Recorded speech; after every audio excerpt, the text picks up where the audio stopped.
Hey everyone, Michael Tatlock here. Got some really interesting news today, actually. Thought I thought not a lot of people watched my show, my YouTube show, but actually I got a letter, an email from someone who said they were a huge fan. They were a huge fan, and they actually wanted to meet up. So I was like, oh, cool. So I invited them over. It's going to be after I do my review, and they're gonna come over and I'll have a talk with them. I mean, that's really cool that they're like, they said they were like my number one fan, so that's like really awesome. But in the meantime, while waiting for that, today I'm actually going to be reviewing from Scream Factory Misery. Yes, Misery. I think it's gonna be I like it. It's been a really long time since I watched it, so I've always loved the movie, so you know, Scream Factory has released a collector's edition, so I think it's going to be pretty good. So, yeah, let's do a video review for a movie that's about writing, because writing is for losers.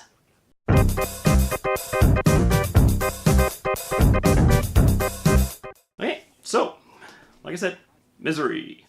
It's based, of course, on Stephen King's Misery. Directed by Rob Reiner, who directed Stand By Me.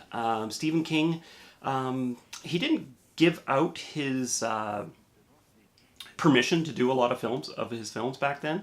So when he saw Stand By Me, and he saw what Rob Reiner did with Stand By Me, which is an amazing movie, he was blown away. He said it was his best adaptation anyone's done of his work. Misery is a very personal story for Stephen King. The history behind it it kind of varies. In the interview with Rob Reiner on the Blu-ray, he mentions that it's personal to Stephen King because he was being typecasted as a horror author, and his fans were very rabid, and when he wanted to get away from horror, they were very like, no, you can't do that kind of thing, right? So obviously Kathy Bates' character, Annie Wilkes, is supposed to represent the rabid fan base, and Paul Sheldon, played by Jimmy Caan, Jimmy, right? Like, I can call you Jimmy, right? We're good friends, Jimmy, right? Oh, you silly bird. Anyways, Jimmy Caan plays Paul Sheldon, who is supposed to represent Stephen King, basically. But then I've also heard another story that Misery was kind of an analogy, like, to Stephen King's addiction back then, right? When he was writing the story. Annie Wilkes is basically his addiction to like alcohol and drugs, and he's been trying to get away from it, but it keeps coming back and it keeps haunting him. Either way, both of them they both work the same way. Basically, it's him trying to get away from something, and something pulling him back constantly. Thankfully, Stephen King did get away from drugs and alcohol, although I don't think he got away from his rabid fan base, crazies, me included. Because, you know, I live in New Brunswick, Canada, which is very close to Maine. Like, it's right next to Maine, and we can just drive right over to Bangor, and there's, like, all these cool locations where he represented Derry on it with the Paul Bunyan statue, and you can actually see his house and stuff. So, you know, it's kind of cool. I love you, Stephen King. You're my number one. Oh, wait, no, I'm your number one fan. You're not my number one. You don't even heard of me. Anyways, so yeah, so Misery, written by Stephen King back in the 80s, I believe. Let me look it up. Let me look here. Check it out. Let me see that. Misery's Return. So, Misery was written in 1988. So, Misery written in 1988. The movie, like I said, directed by Rob Reiner, was released in 1990. So, it's only a few years after. The story is that a friend of Rob Reiner's, I don't remember who, bought the hardcover of Misery and was like, why hasn't anyone made a movie of this? So, you know, kind of they talked around, and Stephen King said, you know, if I'll let someone do my movie as long as that someone is Rob Reiner, either producing or directing. So originally Rob Reiner was only going to produce, but then he saw the material, he saw what he could do with the story, he decided to direct it. So now we have Rob Reiner directing Misery. So the point of Misery, like I said, the story behind it is Paul Sheldon's a writer. He's finishing up his story on his way back to deliver his manuscript. He gets in a car crash. It's in the winter. Annie Wilkes, played by Kathy Bates, who won an Academy Award for her role, which is absolutely stupendous. Amazing. She's absolutely amazing in this movie. Terrifying, but amazing. Also, Jimmy Caan, is really good in it as well. He really conveys the emotion, the physical pain that he's going through. So he gets in the accident, Annie Wilkes saves him, but she's like, I'm your #1 fan. And she basically kidnaps him, brings him back, nurses him back to health. Everything's fine and dandy, as much as it can be, until she reads Paul's latest novel, which is Misery's Child, I believe. Yeah, Misery's Child. And at the end, spoiler alert, Misery's murdered. Killed. She's killed off. Not murdered, she dies in childbirth. And Annie Wilkes blows her top. She is not having any of this. So she was already crazy. Now she's even more crazy. So she's like, no, you're not leaving. No one's coming for you. I lied. I haven't called anyone. No one is ever coming for you. You're writing Misery. You're bringing her back. Misery's return. So, Paul is like, Jesus Christ, how do I get out of this? So he pretty much has to write the story. And that's the gist of the story. Obviously, there's a whole confrontation, and there's also the sheriff, played by, oh man, I love him. Oh, geez, I should have looked at... Oh, Richard Farnsworth as Buster. The Buster the sheriff. He's really awesome, and he's very, country sheriff, but I don't know, I just love his character. So he's investigating the disappearance because his Paul Sheldon's editor is like, where is he, kind of thing. So obviously there's all that. So that's Misery. That's basically Misery. I don't want to spoil anything else. I mean, it is an older movie, but I'm not going to spoil it. Was it like 30 years? Yeah, 30 years now. Wow.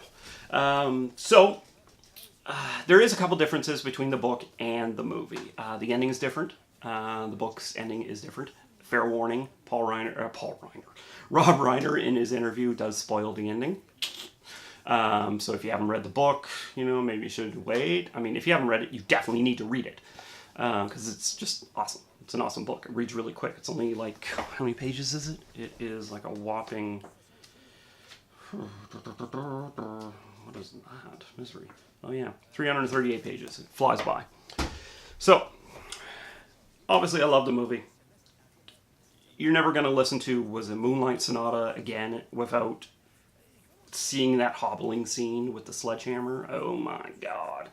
That just, oh. And the nice thing, what's amazing about this movie is that I've seen it several times, but no matter how many times I see it, I always get tensed up during all those tension scenes, like where he's escaped into the house and he's trying to find a way out, and then Annie Wilkes is arriving back and he has to get back in his chair and he has to get back into his room. It's just suspenseful, and every time you watch it, you're like, oh my God, is he going to make it? Even though you've seen the movie, he does, but it's just, it's crazy. And then the hobbling scene is just, oh my God, it shrivels my testicles. So that's the movie. Love the movie. As for the Scream Factory Blu-ray, they have done a new 4K restoration from the original film elements. I believe it's Castle Rock Entertainment, but I think it was Warner Brothers. MGM. MGM has released Misery on Blu-ray already. It looks great. The colors have been boosted up a little bit. The brightness is boosted up. It's also trimmed around the edges and the sides.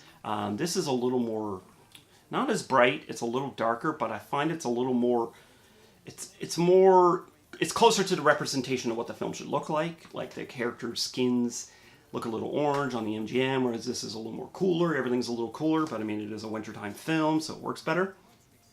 I didn't notice anything sort of bad. There was a little bit of specs here and there, but nothing crazy. Audio is both 5.0 and 5.1 and 2.0 DTS HD Master Audio. I listened to the 5.1 soundtrack. I didn't hear a lot of surround sound use, but it's not too bad. There's only 2 new features. The new interview with Rob Reiner, which runs about 32 minutes or so. It's pretty informative. It goes talking about his TV days, All in the Family, and then being able to get into the film industry, and even though he's still an actor as well, his relationship with Stephen King, and just about shooting the film. Then there's also an interview with Greg Nicotero of KMB Effects. He talks about, the hobbling scene and all the different heads they had to make for the end fight scene and stuff like that. That was really cool. That was actually really cool. You got to see some of the practical effects and stuff like that. Everything else, even the audio commentary with Rob Reiner, the audio commentary with the screenwriter, William Goldman, everything else is old features that was included on past releases. There's a bunch of featurettes. There's kind of some weird featurettes. There's one about the musical Misery tour, but as far as I know, they wanted to get Julia Roberts for Misery in the musical, but they turned it down. I don't even know if there ever was a musical tour. But there's also a lot of featurettes about stalking. They're like diagnosing Annie Wilkes, what kind of conditions she has, psychoanalysis. And they got like PhDs talking about it, and they talk about stalking and the anti-stalking laws and stuff like that. I don't know. Personally, whatever. I don't really care.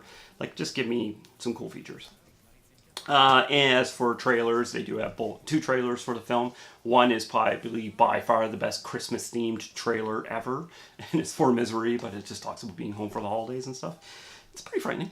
But yeah, that's the Blu-ray. There is, obviously you've seen the cover here. Some people like it, some people don't. And then obviously you got the original cover. Awesome cover.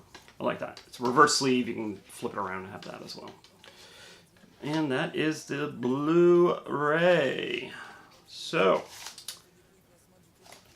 that's it. Obviously, I highly recommend picking it up. Like I said, though, if you already have the MGM, it is bare bones, though, so you do get some new features. I really like the interviews. Definitely, I think you should pick it up. I think so. Why not, right? So, that's it. And, oh, you're knocking. I think they're here. Yeah, come on in. Hi, Michael. I'm your #1 fan. Jimmy, help!